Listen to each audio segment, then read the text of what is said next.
What is kindness? Kindness is the foundation of all loving relationships. And this could be a relationship between you and your neighbor, who you barely know.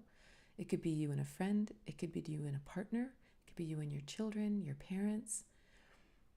And that loving connection has to be based in kindness, because kindness is kind of what opens our heart, right? If someone is unkind, it causes us to step back. And if someone is kind to us, we kind of come forward. And it seems very simplistic. It seems very, soft or something. But it's actually, we can't skip this step. So one of the first questions I ask my students is whether they believe they could be kind 100% of the time. Some say yes, they think they could. Others were like, not a chance. Some people are jerks. Sometimes I'm having a bad day. Sometimes I'm overtired. Sometimes people just piss me off. Others think life would be boring if I had to be kind all day. Others consider constantly being kind as pushing down emotions or repressing emotions and not admitting the truth.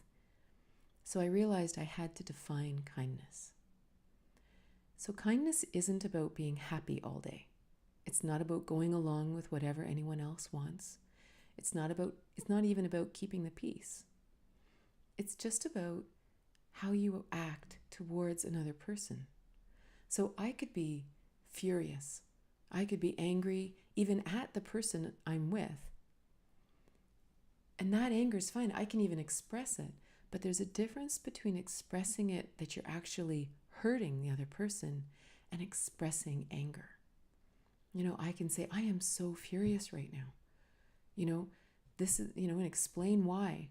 Or I can go, you are such a jerk. You're always doing this. Right? There's a difference.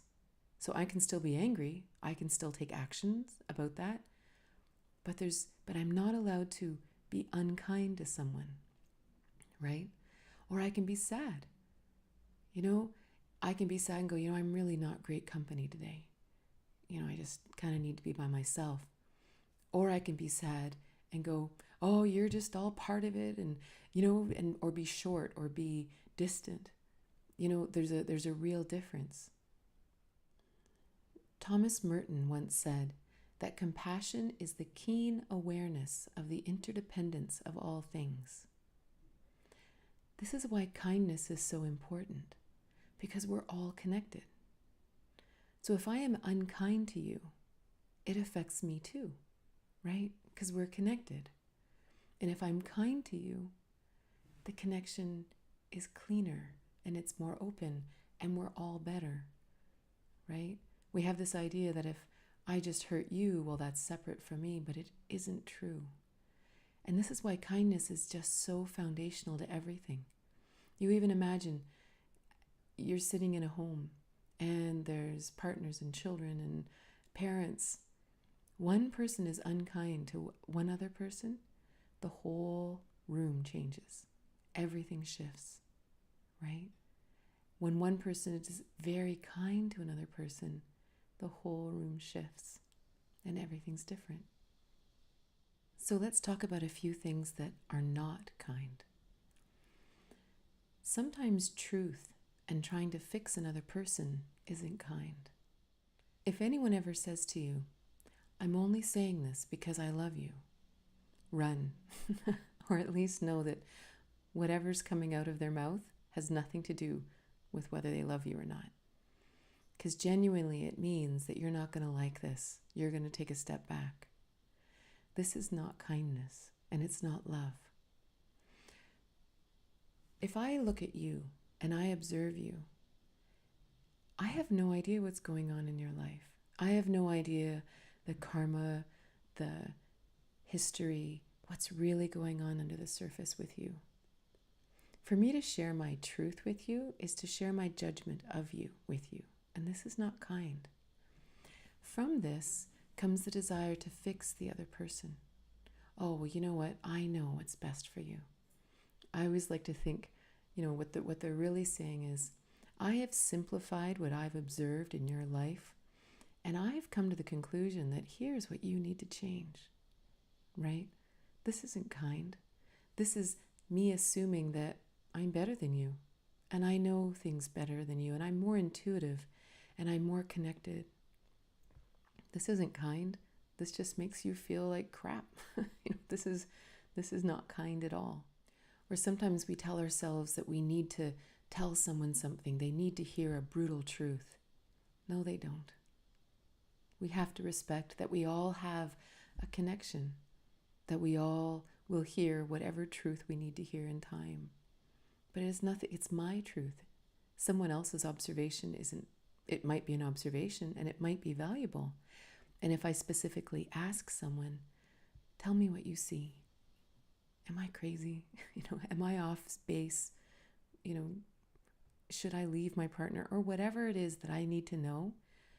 If I ask, then that means there's something about you that I'd love to know your observation. And I can take it or leave it. I'm just doing research, right? But when someone just shares a truth with you, this isn't kind. This is about them. Sometimes we want to fix our children. We want to set them on the right path. And there are times when we really genuinely are just giving them lots of options,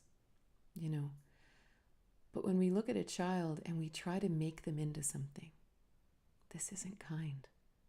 Maybe we come from a long line of academics and our child isn't an academic, but we really think that this would be most valuable for them. This is not kind, because the baseline message being sent is who you are isn't good enough. Who you are isn't going to work in the world. We need to fix this. And I have the answers, because you don't. This is not kind. It causes great subtle damage in the psyche of that child. We often want to fix our partners. And this comes from history where we couldn't leave, right? Once we were married, once we were committed, we had to stay. So we were stuck. So suddenly two people really, if they weren't compatible, you would try to make them compatible so that life was tolerable. But today that's not the way. We can leave. We have choice.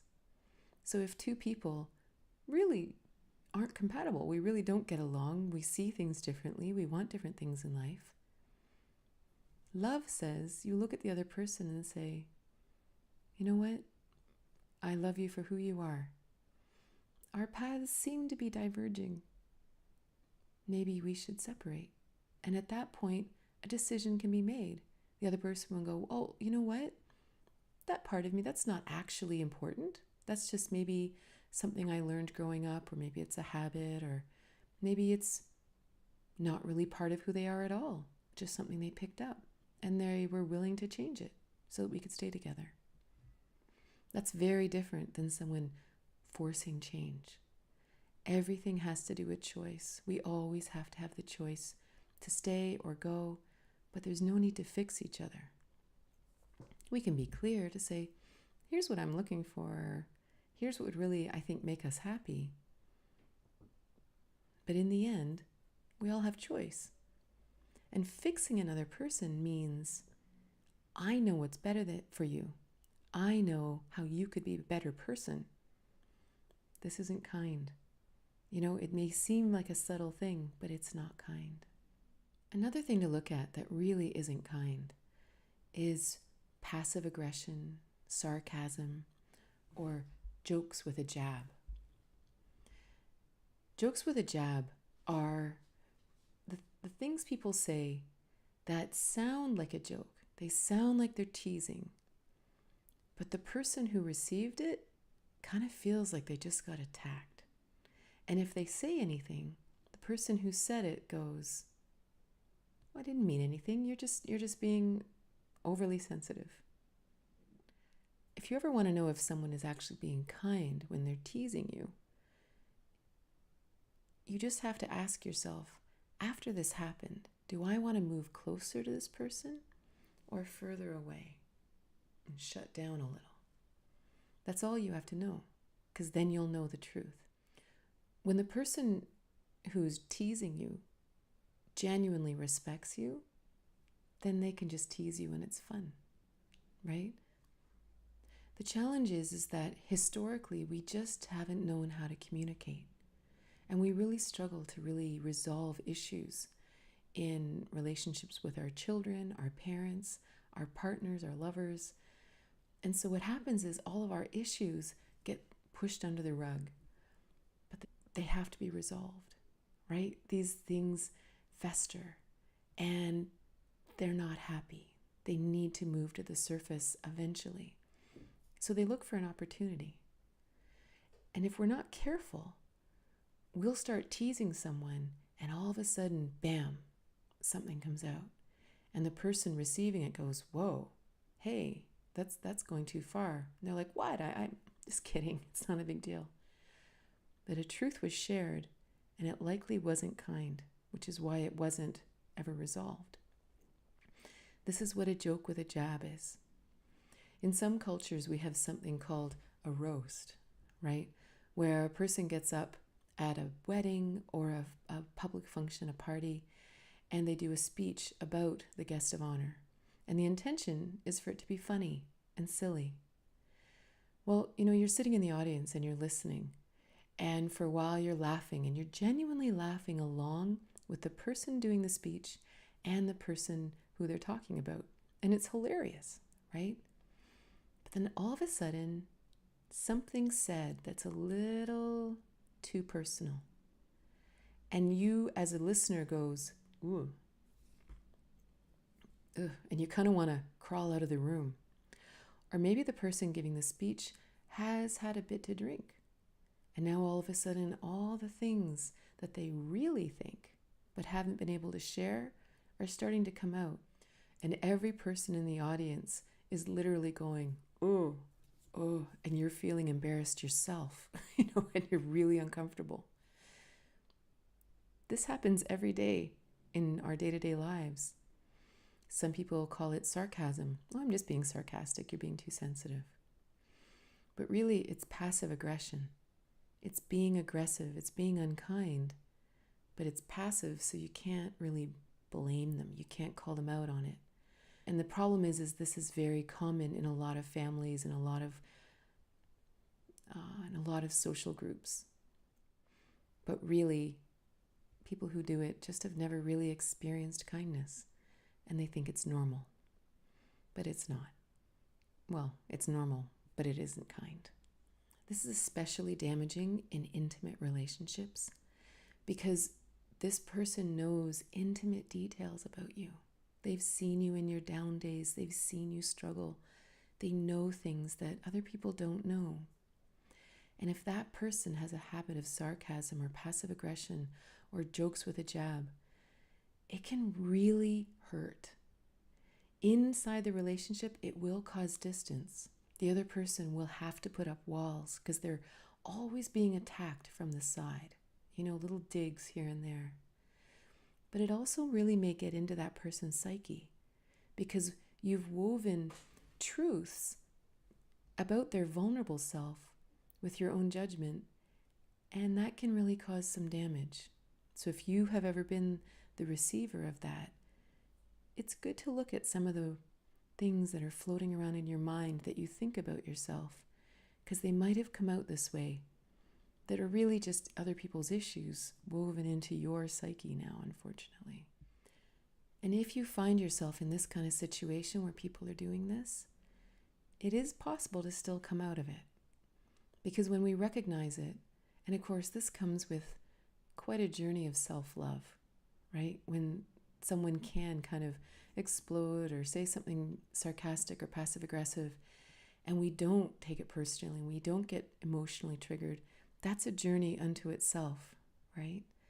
But when we get to that place, we can look at this person who we love and say, hey, I'm kind of hearing what you're saying there. And they're like, what? I didn't say anything. And you're like, yeah, you did. Let's talk about it. Let's resolve it. Because I really want to make this work, and you've obviously got some stuff there. And if they're open, and you'll be able to figure it out. And if they're not, you'll have other choices to make. The key here is to know that kindness is an action. It's how we connect with other people. Personally, we naturally have emotions. We're happy, sad, angry, frustrated, grieving. This is normal, and we can express those things. The key is how we connect with other people while we're feeling this way. Regardless of how I'm feeling, how I act towards someone else, are they going to take a step away from me, energetically or physically? Or is it going to bring them closer? That's how you know whether it's kind or not.